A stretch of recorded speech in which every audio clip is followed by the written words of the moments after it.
Hi, everybody. Thank you so much for joining us. We're really excited to have you here with us today. We are going to be doing some wonderful conversation around homeschooling, different styles of homeschooling, some of the main questions that people have when they are looking at homeschooling. We have a wonderful group of people here with us today. Someone that has been with Origins since the very beginning, homeschool mom Sarah, who's going to be sharing her experience and kind of going through some of what she's learned and what she knows about the world of homeschooling as someone who's very experienced and who knows a lot about Origins curriculum.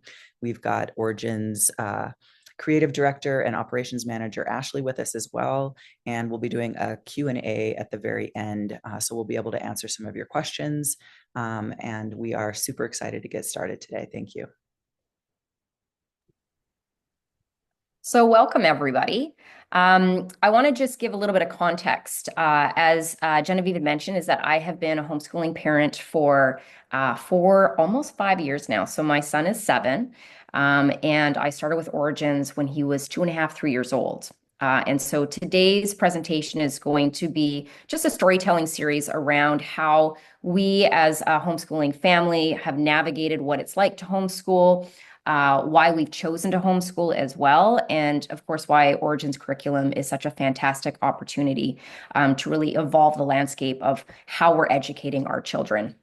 So I want to just give a little bit of an introduction to homeschooling because I feel like a lot of the time when we are parents and we're thinking about different types of educational focal points for our children to move through, a lot of people ask, well, what is homeschooling? How is it different from public school?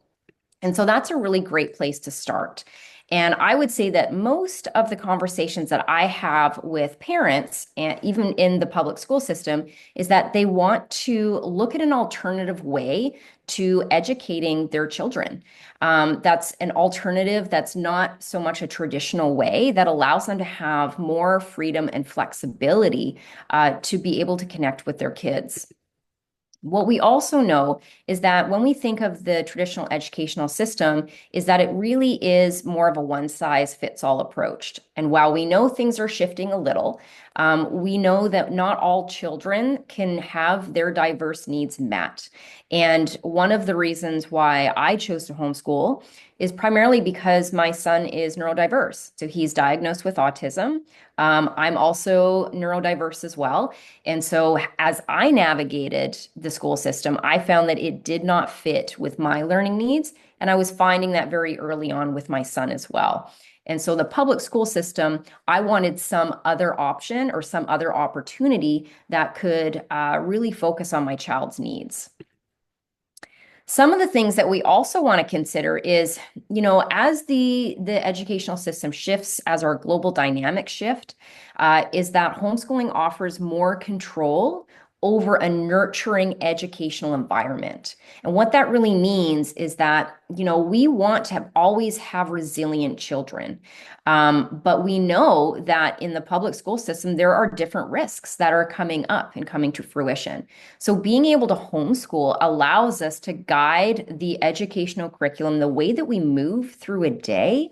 It allows us to be able to consider a lot of different needs that our children need support on. It also allows us to really tailor their learning styles, which we're going to talk a little bit as we move through this presentation as well. Now, one of the biggest questions that have always been asked, and we're going to get to the 3 top questions in a moment here, but it is like, what is out there? Like, how do we know that homeschooling really works for children? We have the research to back that up. So we know that homeschooled children academically perform better on standardized tests compared to their peers in traditional public schools.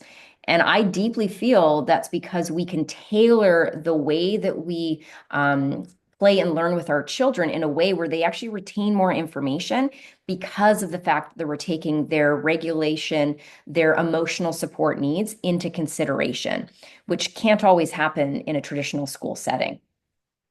The other thing is that we're seeing a lot, when I say we, I mean in the clinical realm, in the medical realms, the research we're seeing is that more and more children and youth are having depression. They're having anxiety. They're having a lot of these challenges. I think there was a stat in Canada, because I'm in Vancouver, BC, that 74% of children from the ages of 8 to 16 are experiencing anxiety and are experiencing depression. 86% of youth are sleep deprived. So that gives us some indication of that the fact that we need to change these systems so that we can continue to grow resilient leaders in the world. So the next thing is something called nature deficit disorder. Now, I just want to preface that this isn't a recognized medical condition. However, we are having lots of conversations here in Canada, and I know the US is having that as well. I think this is global, that there is a psychological and physical challenge with children because they are not accessing outdoors enough. We have seen over the course of the last couple decades where recess has been taken away, physical education has been taken away. Children are sitting in schools for long periods of time. They're sitting in homes for long periods of time. They're not getting outdoors. They're not experiencing the outdoors and understanding nature and the relationship and reciprocity that humans have with nature. Now, we know through Indigenous ways of knowing and being that land-based nurturing is part of an immense culture. And that wisdom we have known for a millennia. However, in the digital age in the Western world, children aren't getting outside. And we're seeing the physiological and the physical literacy statistics to back that up. And so that's something that I think we always need to ask ourselves the question is if my child is indoors for 20 hours out of a day, that's a lot of time being in and around a lot of stimulus and not being outdoors and not playing and not connecting with nature, which is an integral part of so much learning and play. So one of the things that I really love about Origins is that it is a unique approach, but there's also a lot of evidence-based benefits. And this was one of the reasons why I gravitated towards the curriculum, which was through a friend of mine. Mindfulness is so important to our children. And it is something that is not taught in the traditional school systems. It may be taught as a broad approach, but it's not taught to tailor and customize it to our children. And my son needs a lot of mindfulness and a lot of emotional support because he is on the spectrum. Nature-based learning, we know enhances cognitive skills like memory, attention, but also connection and community. Trees, plants, animals all have energy. They all have spirits. They all have souls. So we have the ability to really teach our children how to take care of what is the most important thing, which is Mother Nature. If we take care of her, she'll take care of us. Eco-literacy and education, we know that climate justice and social justice is important as we continue to move forward, and our children need to understand that there is a reciprocity and a connection there. We cannot have conservation if we are not connecting and communing with nature.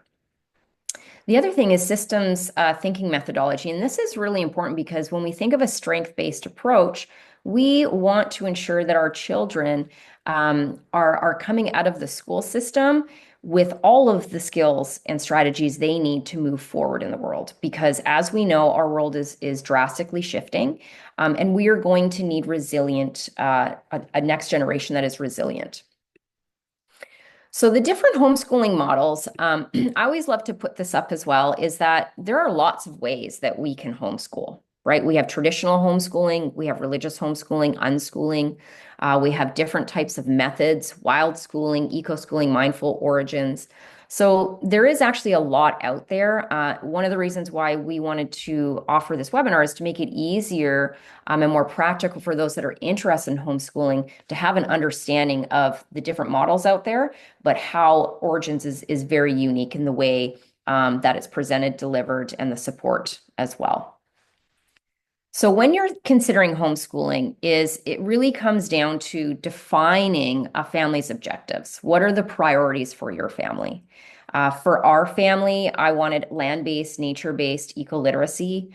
I wanted a curriculum that was easy to navigate and really made it easy for me as a mom to plug and play and not have to think of all the things, because I know that's always the question is, well, how much time? And we're going to get into that as well.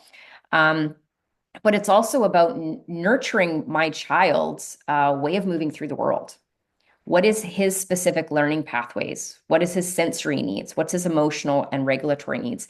And unfortunately, in the public school system, that is challenging. We may have a little bit of support, but it's not enough.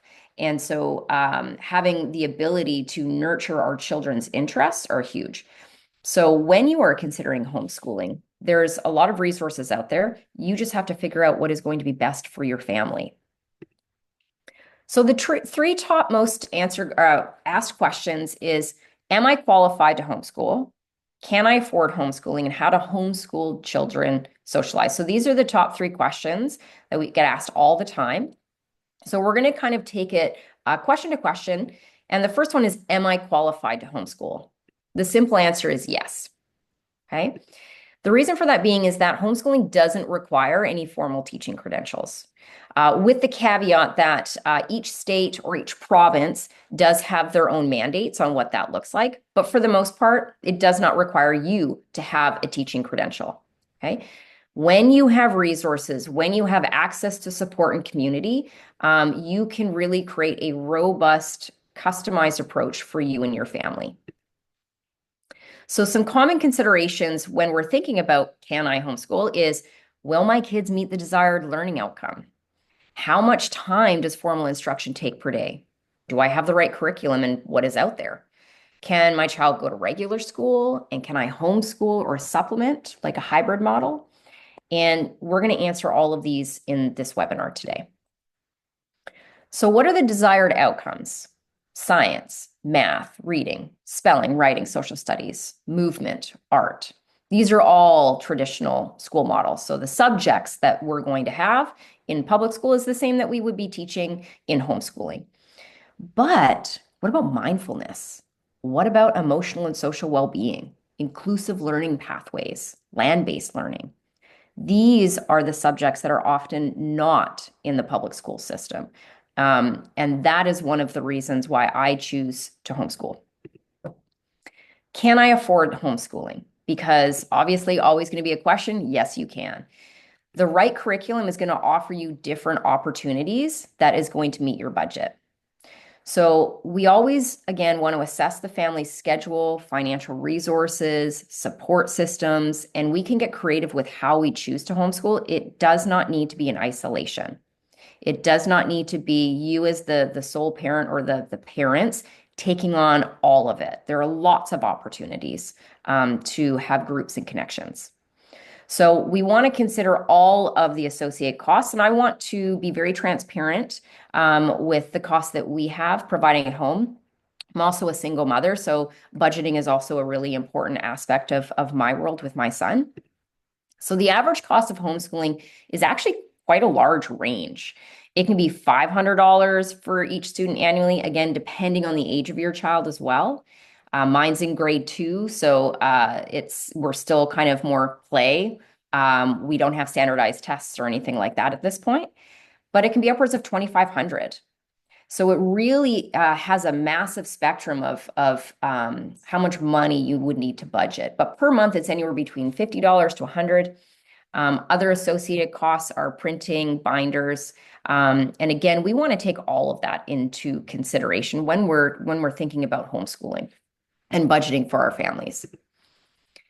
But there's always cost-effective resources. And this is something that I've found, especially going into my 4th year, is to share the load. More people want to homeschool, which means there are more pods and parents coming together saying, hey, I would love for my child to have play dates. Let's homeschool together. And so that's something that is really, really great is there are support with parents that homeschool that can allow parents to share that load. Community pods as well. There's a few here in Vancouver where I live. Social activities and classes are also a great way. Lots of homeschooling parents are taking their children to classes or organizing classes themselves. For instance, I'm an owner of a cafe here in Vancouver, and we do family pottery classes. And I have homeschooling children as well as children in public school, but it's an opportunity to come and meet other parents and to meet other children and be in community together and do something that's fun for our children. The other opportunity is the hybrid model. With Origins, there's multi-grade quarterly curriculum. There's specific subject curriculum or supplementation curriculum. There's also government grants and scholarships out there as well, based on, state by state or province to province. In this year, my son, and I'll talk a little bit about this as we kind of move through, but I use a hybrid model now. So my son does go to public school 3 days a week. And then I supplement on the bookends of the week. And I'll talk a little bit more about that later on in the webinar, and why I've chosen to do that. But there are lots of ways that you can supplement so that it can be cost effective for families. So I want to talk a little bit about supplemental curriculum for a moment, because this is something that I've used from the very beginning. And what that means is that I really love to create experiences for my child. So I love to be able to kind of plug and play different lessons and aspects of Origins curriculum that may not be either in the subscription or it might not be in that particular month. And so supplemental curriculum really just allows us to focus on what may actually fall outside traditional educational models. So for instance, my son does go to public school 3 days a week.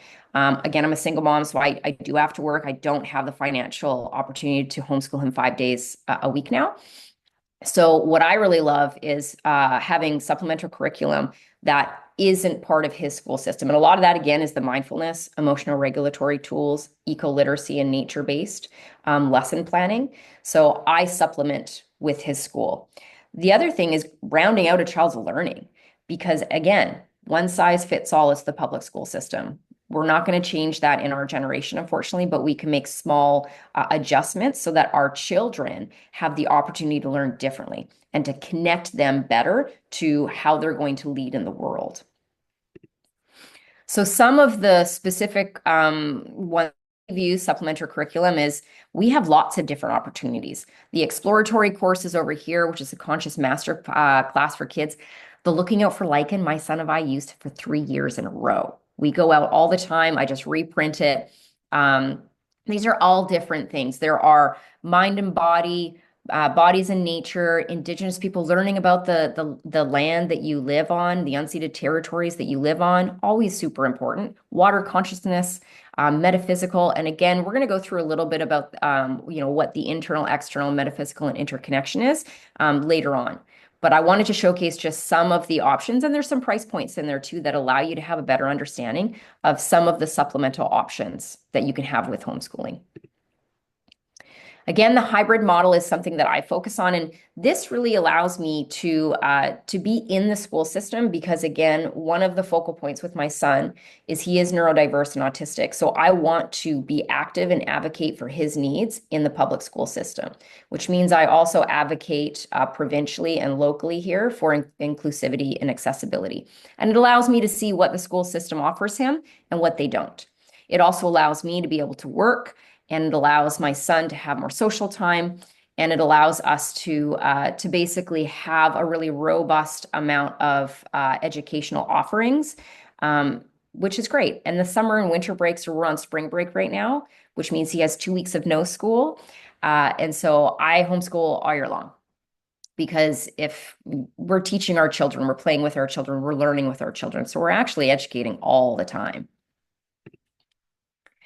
So the next question is how to homeschool children socialize. This is a question I always find funny because when we think about it, kids don't just socialize at school. So this is my son, Leo, and this is us socializing both in school as he did his little tap dance routine at the top of the left here, but his best friend down here, Darren, I take him to events. Here we're at a fundraiser. We have a muscular elder that we work with, and she's a very good friend of ours, coming to our house and showing how to loom with some of the mushroom and lichen dyed yarn. He also assists in International People's Day, where he gets to beat the drum with Rita and her daughter. Yoga classes. These are all ways kids socialize. We made friends with a chicken when we were picking blueberries, and Helen here tried to jump into the car. We go on trips. He does a lemonade stand with my best friend's girls. And at our coffee shop, he often mans the markets and sells coffee, and everybody loves him. So there are so many ways that you can socialize with children. They don't just socialize at school. So my son attends public school 3 days a week. We do 2 days of homeschooling. 3 times per month, we do a class. So that might be a movement class, a STEM class. It might just be going to a library or a gallery or a local farm. He goes to a farm school here as well. And then spring, summer, and winter breaks, I homeschool full time, which is 4 times a week, 4 hours a day. We're going to unpack that as well in this webinar.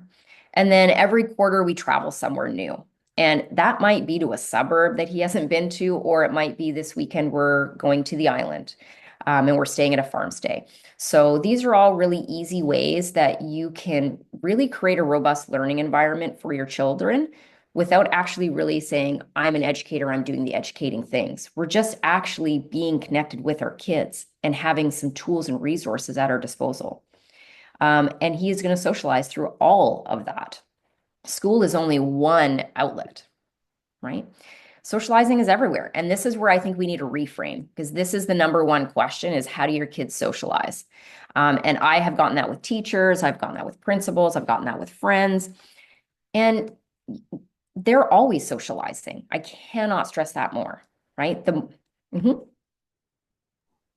I also just want to point out that it offers the opportunity for socializing with different ages, lots Mhm. of different ages. And I just think it's so beautiful. We have the opportunity as well as when we are homeschooling, we we want to socialize our children. We can take them out to these different places. And yes, we're helping to facilitate that, but we're also connecting with others ourselves more than we would if we weren't. So I just want to point that out. Thank you, Ashley. Yeah, and it's true. I think the different ages is we always assume that our kids have to socialize with their age group. But the best thing is they get to socialize with everyone. My son loves socializing with adults. He can carry on good conversations. And so I think that's really important as well. So thank you for adding that. So designing your child's learning journey. I always feel like this is really important because, again, one of the fundamental opportunities with homeschooling is that you get to tailor your child's learning experience to them, which means we get to have a better understanding and conversation with what are those learning pathways? How do we do that?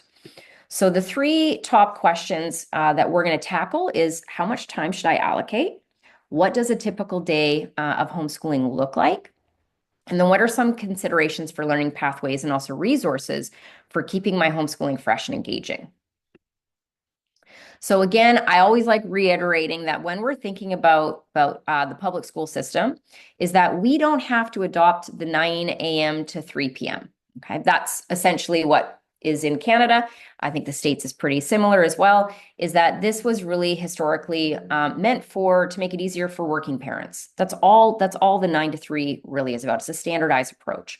So when we're thinking about what does a typical day look like or how much time should I allocate, there is no one way or one size fits all. I always suggest that it should be family to family, and it can be in bite-sized chunks. It can be in different days. It doesn't have to look exactly like the school system. So the considerations is, what is your family's current routine? How do you navigate a day? What do you do when you wake up? What do you do when you go to bed? What are your routines? What is your child's preferred learning styles? And always assessing, what is my child's emotional regulation needs? We in our family call it a budget. So we have a body budget, and our body budget is how much physical energy do we have? How much output, how much input, how much emotional and mental budget do we have? A tired child isn't going to want to do educational lessons for 6 hours. It might only be okay for 2, and then you might need to take a break. One of the benefits to homeschooling is you get to offer that to your children. So the timing again is as we move through a typical day, you'll have an understanding of how I navigate it. But again, every family is different. So a typical day and the life of homeschooling is I start with a pre-filled planner. So these pre-filled planners that Origin offers is fundamental to making my day easy. They're also editable. So the key here is here is a great option for week 1. Here's your monthly planner. And again, it goes through week 2, week 3, week 4. Here's some options, right? Set up your learning space, gather the supplies, decorate, organize, create the environment for your child. Maybe there's a reading space, a mindfulness space. We call them learning zones, and I'm going to give you some opportunity to see what our learning zones are in our home. But these pre-filled planners are a really great way to really just open it up day. What is my day looking like? What is my week looking like? I'm going to give you a little bit of a sneak peek into the dashboard that you have access to. And so month 3 is, we just finished month 3. And it was one of my favorites because it was also forest themes. My son loves forest themes. So in the dashboard, you can see that there's welcome to grade 2. Here are the different months. And then you have access to a lesson plan packet, a workbook, a math key, and all these different types of focus points. When we go through Q&A, I'll probably show this again, but this is my monthly binder. And it has all of the subjects that are color-coded. All the month is in here, and then I just pick out which lessons I want, and that's based on the downloadable resources.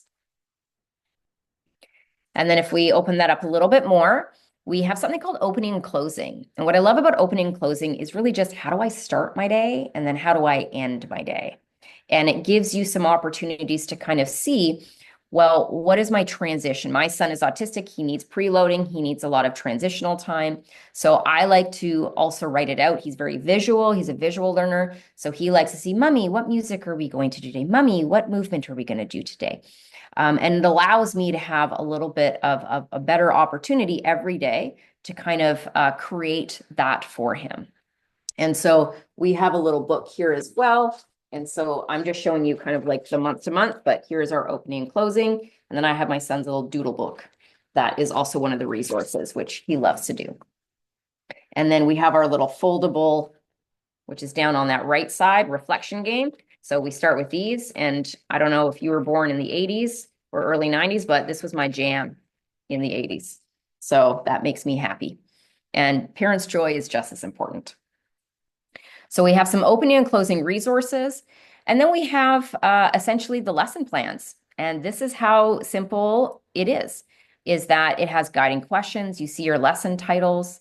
My son loves being out in nature, so we do a lot of identifying animals, and I'm a birder, so we have different ways of moving through that. Animal scat, I always like to use this one because if you have a boy who doesn't like poop and toilet humor, so we can see a really easy plan here is what types of animals do you see when you're out? What did it eat?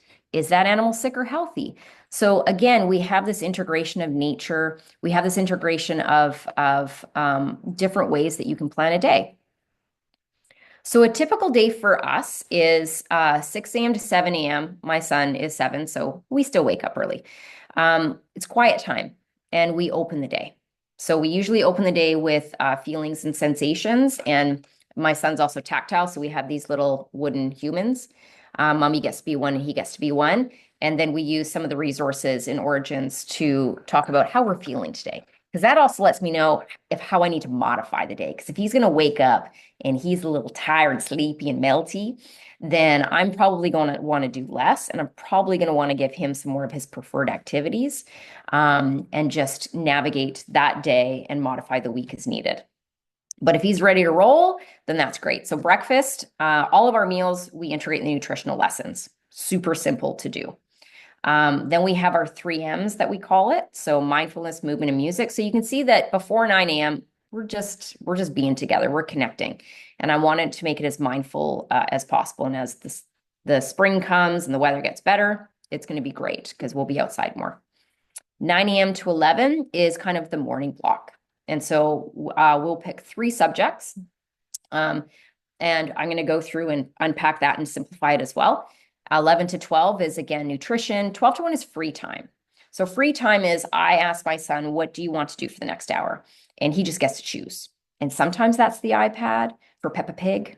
Sometimes that's wanting to play bowling in our garage. Sometimes it's having a dance party. I just let him pick it. And then 1 to 3 is our afternoon block. And that's 3 subjects as well. Same thing. And then 3 to 5 is free time. So you can see that I have kind of adopted the 9 to 3. And I've done that for two reasons. Number one is he is in public school 3 days a week. But what's beautiful is I get the freedom of flexibility to modify that throughout the day. So sometimes we might only do a morning block. And I recognize in the afternoon, let's just be outside. Let's just go on a field trip. And other times we go through a full day, right? 6 to 7 are board games and family connection. My son loves board games. And then we do bath time and bedtime and closing routine. Because the reality is we're parenting all day long. It's a 24/7 gig. So from the moment we wake up, we can be considering, what is my routine? And just for me as a mom, it makes it so simple to have all of these resources that I just get to pull from. I don't have to think about it as much. So if we were to unpack that, I call it bite-sized schooling. So that's how I simplify the day. Brain breaks in between activities. I also integrate it into the daily routine, as I mentioned. So we start the day with emotional check-ins, visual schedule, opening and closing daily planners, and the day with closing exit tickets or questions. So we have little things here where sometimes it's like, we're going to move our body. We're going to talk about what we enjoyed, or we have a question, right? So those are ways to end. And then you reflect on the day. So Leo's choice is always 20 to 30 minutes. So if we pick a subject, right? Again, 20 to 30 minutes for my son is all he gets distracted. He has ADHD as well. So I like to keep things really bite-sized. If I can extend them, great. But I want to be successful. So managing that emotional and body budget is huge. So 20 to 30 minutes, we usually do reading or something visual. We do 20, and that's a preferred activity. And then I usually will choose one. So maybe that's culture and society. And then he loves science. I love art. And so we have all these different ways of just being able to have, like, let's do 20 minutes of reading. Let's do 20 minutes of talking about squirrels. We have squirrels in our backyard and we love them. We've named them all. Afternoon block, same thing. Field trip, we'll usually that's free time. So usually he gets to choose that. I'll usually do some type of outdoor movement. So some of those subjects I bring with me outdoors and we'll do the lessons there. Nobody really loves math, let's just be honest. So I try to make it as fun and tactile as possible for my son, counting apples, whatever that is. And then we do our dinner. So these, again, are also giving you a visual representation of some of the lessons. And what is beautiful about this is the visuals. The visuals, again, are exploratory for our kids. Oh, math, you mean I can measure things out? Oh, that's interesting. It's not just 1 + 1 = 2. So the visual graphics are also a rallying point for deeper conversation. So this is our daily schedule. So we use a few different lessons plans, and that's my son over in the little corner there with his long John Lennon hair. And so we have the morning on one side, and then we have the afternoon on the other side. So the morning is we start with mindfulness, we do movement, we do snack time. He likes the iPad. Autistics and screens are also, there's lots of benefits to them when it's in smaller chunks. I'm not against the digital things, but we do keep it at a minimum because, again, health first. Reading, and then my choice is always nature and studies. And in the afternoon, we'll start plugging those other ones over. So again, we start with a child's preferred activity. And the reason why this language is so important is that a preferred activity from a learning pathway standpoint or a regulatory standpoint is it gives our kids the opportunity to choose, it gives them autonomy and independence. And we want that as they grow up. They don't get that in school. In school, it's all 22 kids have to do the same thing for the most part. So this gives Leo the opportunity to say, Mommy, I'm really interested in this. And then he gets to feel more engaged and comfortable. It helps him stay connected to the process. And then he also knows that Mommy's going to have an option as well. So there's some peer-to-peer play there. That's something that he will learn to do with his friends when he has to share time. So that's one of the biggest benefits to a preferred activity. And again, it allows him to have the opportunity to choose. We also use a couple different options. So again, we're going to talk a little bit about sensory processing and just sensory-rich experiences, how children learn. My son is very tactile. So when he gets bored with a visual schedule, I know that he needs to go to something that he has to check off. Or in here on the left side is a picker wheel, which I learned through Origins, and he can like press the button and it spins, and then we get to do whatever it lands on. So there are really different ways to keep the schedule engaged for your children. So we talked about how to keep it fresh. This is one of the ways to do that. So we'll do a visual schedule 1 month. We'll do a to-do list, check off, and a spinner wheel. And I just manage that through every month. I do a different type of schedule with him. And that keeps him engaged and also keeps his sensory processes engaged as well. The other thing is integrating lessons is a lot of the times we think like, hey, I'm going to do math, and we sit down and we do the math, or we do reading. But reading and spelling can go well together. Science and writing can go well together. I always like to integrate lessons in because it also allows me to have what we call a developing skill. So for instance, my son's motor control is underdeveloped, so he doesn't like to spell and he doesn't like art where he has to like draw shapes. Abstract, great. So his macro focus or preferred activity will be something that he likes. And then for me, I will come and be like, well, let's spell that word. Or if we're doing an art experiment, let's spell the primary colors. And so it allows him to work on a developing skill we're just going to do this one word and then move on to the thing that he likes instead of 20 minutes of spelling. So integrating lessons can be a really fun and a beneficial way when we're homeschooling. And so here's just some other different pictures of us kind of being together. The bottom one here in the middle I really love because here we're doing a science project. It was a taste test. And I have him kind of writing out with Scrabble first so he can visually see the letters. And then he actually writes it. And we're still in the tracing of the words, but this allows him to have something fun and then me to make sure that he's continually working on that dynamic. And then just some other shots as well. And so we're integrating some of the math outdoors with a tally system, art, and these are different learning zones as well, which we're going to talk about in a moment too.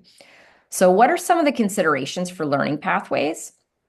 So learning pathways for children with all abilities, without going into too depth, it really is about figuring out how your child likes to learn.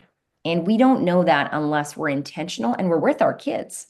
We can observe our children and we can say, how does my kid like to learn? Or do they listen more? Are they visually oriented? Do they like the feels, the tactile?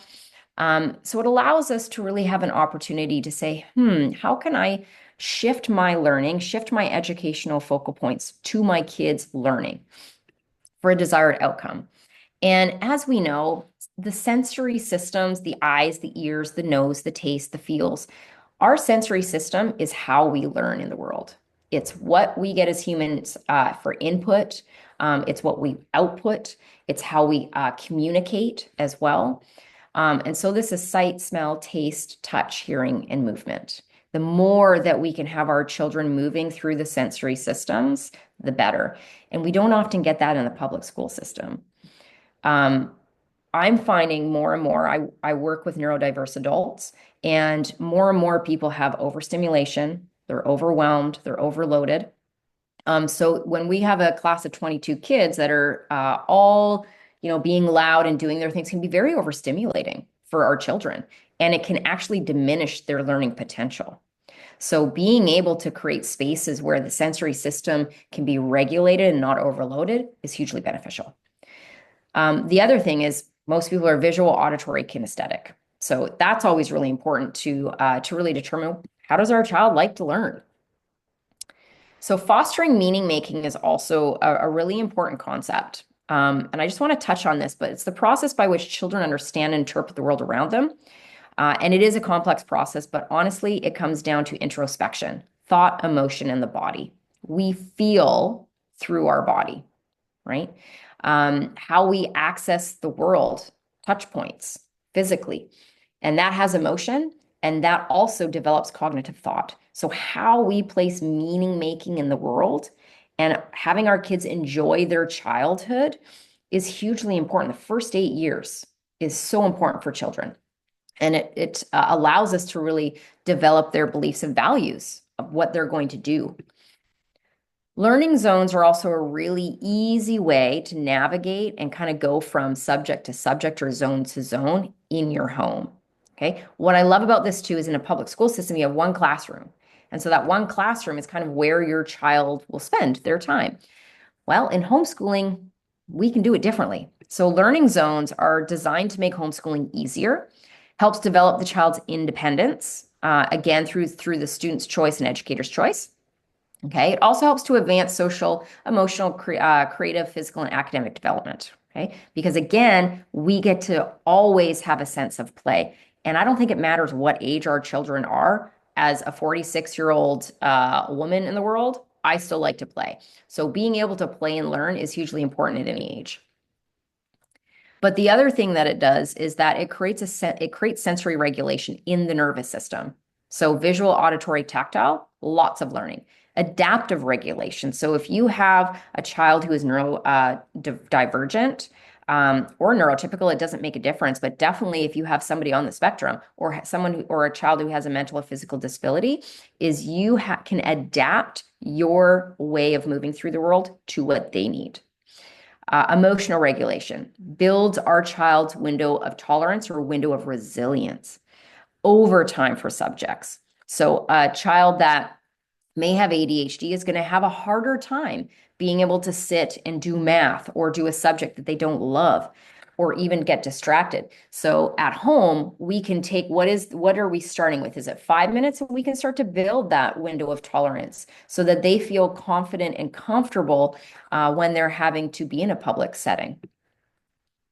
These zones are usually what I love, like messy zones, right? Science, maybe art, nutrition. We have our quiet time reading nook here at home. You can take it outside zone. There's the movement zone, the boring zone, which is what my son calls it because he doesn't like math or spelling. Creative zone, field trip. So these zones also can be super engaging for kids, and it makes your job easier as a homeschooling parent. So I'm going to give you some visuals of what we do in our home. And they don't have to be big places. So our messy zone is often our big table where we bring the paint out, we bring the food out. So this is Leo making a pizza down at the left hand there. And then we've got art and science. And so that's where we do our messy stuff because we also want kids to get messy. They need to be able to experience that. We have a sensory zone. So here's Leo when he was younger in a sensory swing. He loved being in there. We have different types of tiles and lights and tactile pillows that he likes to use as well. And then again, sensory bins were always a great way. So this is where if he needs to have some sensory time or needs to what we call stimming, he knows that he can go into a little area of the home and do that.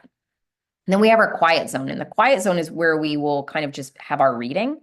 Or if he's feeling a bit melty and having some of those big feelings, then he knows where he can go for that. So there's a little quiet area, and we say calm down spot, so he always knows where it is. If it moves around the house, then he has the opportunity to be able to be quiet there and have some space. Our movement zone is we do have a garage gym. It's an industry that I work in. And so we will usually have a lot of our movement there. And it's, again, a great opportunity to just move the body in different ways. Outdoor zone, I mean, wherever you live, you're outdoors. And again, I love that as a zone because we need to be getting outdoors more. So we do a lot of gardening. We spend a lot of time in the trees. Pacific Northwest is beautiful. So that gives you a little bit of a background of the top 3 questions, homeschooling. If we were to just summarize it all up in a very short sentence, homeschooling offers you the opportunity to really build resilience with your children. It offers you the opportunity to connect on a much deeper level that we probably didn't get as we were kids. And it offers you the opportunity to tailor it to your child's needs. So, and again, it's not time consuming. It can be whatever your routine or rituals are. You build it in through the day. It's very, very specific to each family. But what I love about Origins is that they make it very easy to plug and play. The curriculum is robust. And I think we're going to get into that now so that the viewers have an opportunity to learn more about Origins.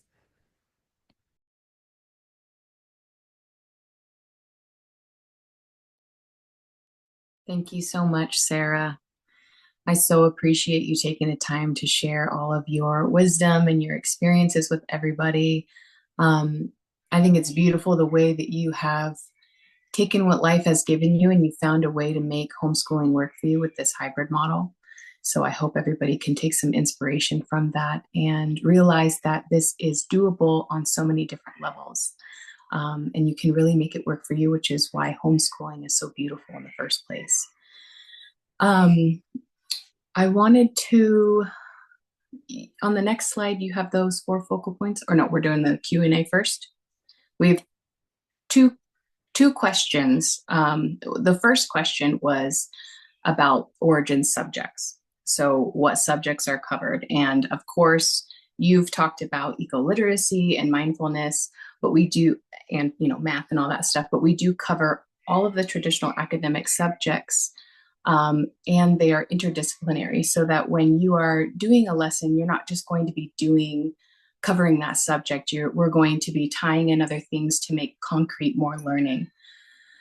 Our main subjects are movement, writing, culture and society, fine arts, nutrition, science, math, and mindfulness.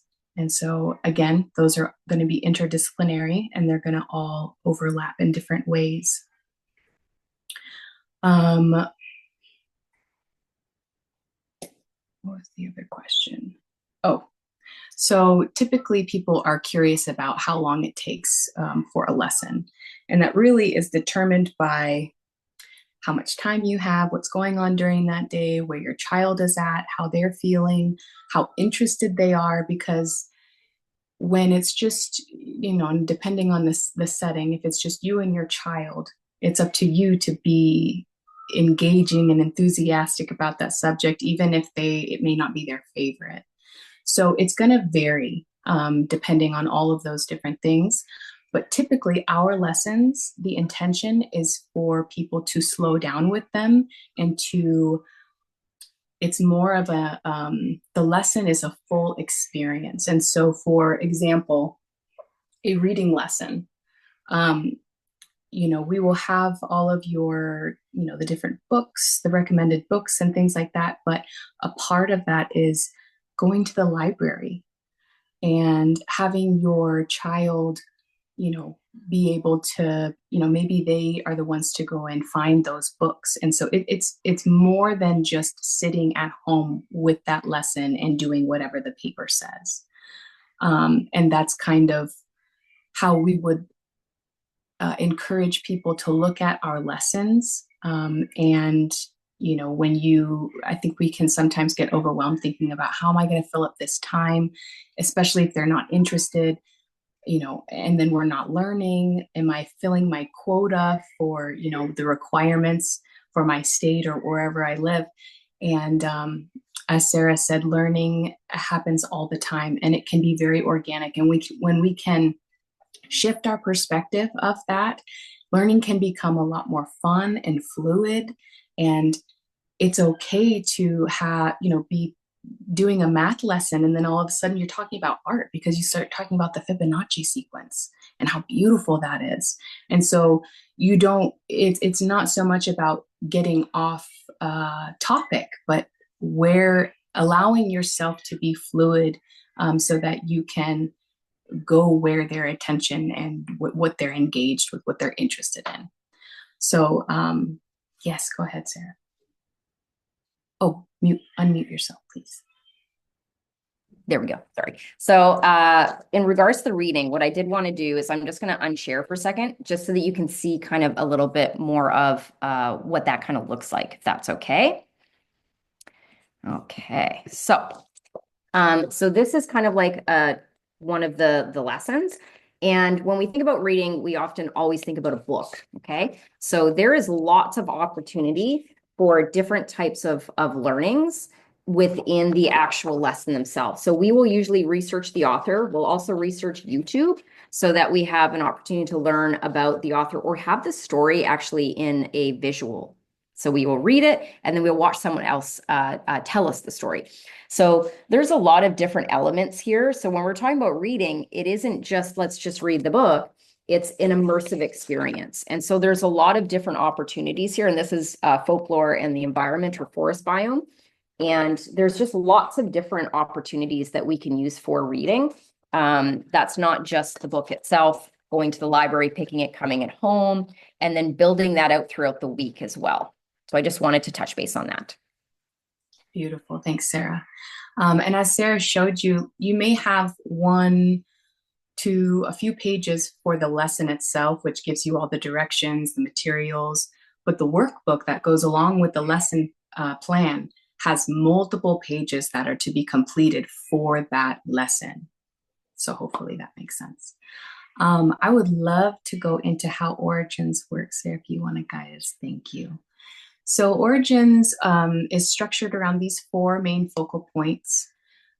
These are what guide the curriculum from the beginning to the end of the year. So you're going to begin with internal and you'll end with interconnection. And you can begin with Origins curriculum at any point in the year. These guiding questions, when we begin with internal, we are focusing internally on ourselves and we are asking the question, who are we? And so Origins is structured so that we begin with this sort of exploration of the self, and then we start to go outwards. And we have sort of looked at it as this sort of pulsating and expansion, but as a cyclical visual, which Sarah, if you can show the mother mandala, this provides a really beautiful example of how this works. Now, if I could make these spin, all of these circles they're independent of each other. So internal, it may say fall or spring, but you will begin at any point in the year. It doesn't matter when you begin, but you will always begin with internal and explore who are we. And then as we go throughout the year, you'll go to explore these other. External will be next. Who lives here? We start to look outside of ourselves. And then in the spring, typically, if you start in the fall, in the spring, you will be at metaphysical and you'll be exploring what's happening. And then in the summer, interconnection. But you don't just explore these focal points individually. There are different ways where they build as you go, and you throughout the year and at the end of the year, it comes full circle and you're able to reconnect interconnection to internal again. And that's sort of how the years go. If you begin with us in kindergarten and you begin with internal, you work your way through the year to the interconnection, you're going to begin again first grade with internal again. So every single year we begin with internal. And I think this helps, we grow and change, and it's so important for us to continue to explore that even as adults. And so that's a little bit why we have structured it this way, but also so that we can connect it to nature in different ways too. So following the rhythms of the seasons and how those connect to the elements, to the times of day, and then as well as to the stages of life. So we also have really beautiful posters, which are included in the subscriptions that correspond to those focal points. So those visuals really help to give you a better understanding of what those mean. Now, each year, because the focal points are the same, they create the structure. The grades explore these focal points in different ways and through different biomes. So preschool and kindergarten are very play-based. They create the foundation to move through first grade through fifth grade. So they explore all of the biomes. But just in case you don't begin with us in preschool or kindergarten, and you may begin in first through fifth, somewhere in there, we have included an introduction month for you, which is what you begin with. And it gives you that foundation that might have been missing if you didn't begin with us with preschool or kindergarten. So that is very helpful. So we always encourage our subscribers to begin with that introduction month if they're beginning with first through fifth grade.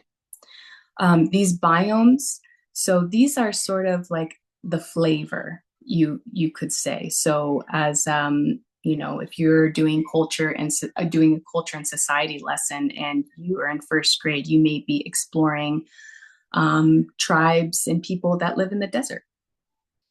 So that's just one example, but this is a way so that the focal points stay the same and these biomes change so that students can explore different parts of the world, different people, different flora, different fauna, and it's different every year.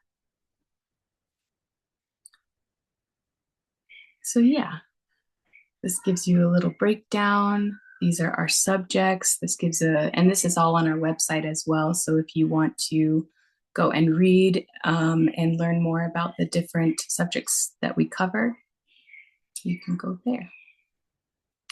But that's really how Origins works. I mean, we include so many different resources for you to make this work for you. For example, when Sarah was mentioning her schedule and these morning blocks and things, and I was thinking, how it might be sometimes hard to transition from subject to subject. We've got transition tools for you. So we've got coloring books and gratitude journals, and you can really curate this so that it is really intentional and meets your and your child's needs. So if you also ever need help with like figuring out whether it's your schedule or how to, get your kid to like math, you can always reach out to us as well. We're always very happy to set up a consultation with you and help you succeed. So thank you. Thank you so much, Ashley. Wow, what an amazing session. I hope that everybody's kind of walking away today feeling more inspired, more confident about what homeschooling or even what supplementing education could look like for your family. And I just want to say, Sarah, you are an absolute rock star homeschool mom. Like the creativity, the initiation and guiding Leo's learning, it's so inspiring. From the brilliant tactile exercises that you do and the activities like spelling colors and movement. It's just these are the great examples of how to make every lesson dynamic and meaningful. And what's really amazing to me is how she's able to adjust and customize every day based on Leo's energy and his interests, and creating a learning experience that's both structured and deeply connected, and also gives that flexibility for his energy level, how he's feeling in any given day. And Origins really fits seamlessly into this type of approach. It's all about giving flexibility and nurturing curiosity while still providing a foundation. And at Origins, we really believe that learning should nurture the whole child. We talk about mind, body, and spirit, and that's why we've created something that's really flexible, nature-based, mindfulness infused, and it makes it really easy for families, all kinds of families, to create a thriving learning environment at home. And our subscribers love Origins because it takes the overwhelm out of homeschooling. It's ready to use. The lessons are very engaging. And again, with that flexibility and adaptability to be able to kind of move with what your child is interested in at any given time. We really support different learning styles, as you've learned with Sarah. We have a lot of hands-on, multi-dimensional, interdisciplinary teaching tools. It's really fostering emotional intelligence, resilience, and truly this deep connection to nature. And the best part about it, I think, is that you're not doing it alone. When you come and join Origins, you become part of this big supportive community of parents and educators. We have lots of ongoing resources. We're doing webinars quarterly. There's guidance every step of the way. We have, our Facebook group. We're really trying to build a community. And we're really excited to share that we now have a flexible option that's going to be for hybrid families. We know that not every family is in a situation where they can fully homeschool like all day. Many of you might be blending home education with public school or even charter school, some type of pod that you're trying to put together. So we're really excited to announce our supplemental curriculum, which is a flexible, affordable option that's designed to really enrich your child's education that they're getting elsewhere as well, filling in any learning gaps, or really, even if your child goes to public school full time, this is a way to bring in a holistic, nature-based learning that will really just give so much more to your child. So it's going to be launching soon. If you want to know when we go live, which will be soon, I'm going to put a link here in the chat. Let's see here. Hopefully everybody can see that here. And maybe I'll pop on and share my screen and kind of just go through the landing page really quickly. But you're able to sign up here for updates, and we'll let you know as soon as this launches. It'll be soon, within the next week or two. But in the meantime, we want to, as a way to thank you for being here today, we're offering a free month of Origins. So this is the chance to really explore the program, get in there, be able to get into the dashboard, see how it can fit your family's individual rhythm, and just really experience the magic of learning kind of reimagined in this Origins way. So I'm going to put another link in here, which is the direct link to the homeschool curriculum. This is for our full premium package. And you can use the code Roots and Wings to redeem your free month. I will copy that and put that in the chat here as well. So when you go to checkout, you'll put in Roots and Wings, and that'll give you a free month. And I will really quickly here give you a quick, easy way to do this. Hold on one second here. Okay. So if you go to our main website, originscurriculum.com, you can also navigate here by coming to monthly curriculum and choosing homeschool. And that will bring you directly to our homeschool page, where you'll be able to read more information and put in, instead of having a $9.99, we're going to give you a full free month. So you'll use that code Roots and Wings there.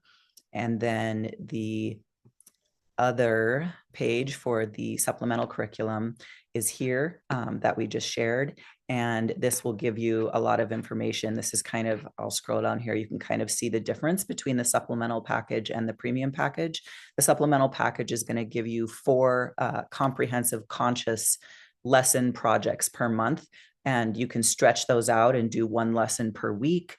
There's a lot of ways that you can do this. So it'll be a great opportunity for you to get in here and be able to look at things and decide what will work best for your family. So I just want to thank you all again for joining us today. Appreciate your time, and we're so excited to get started with you. Thank you all for coming.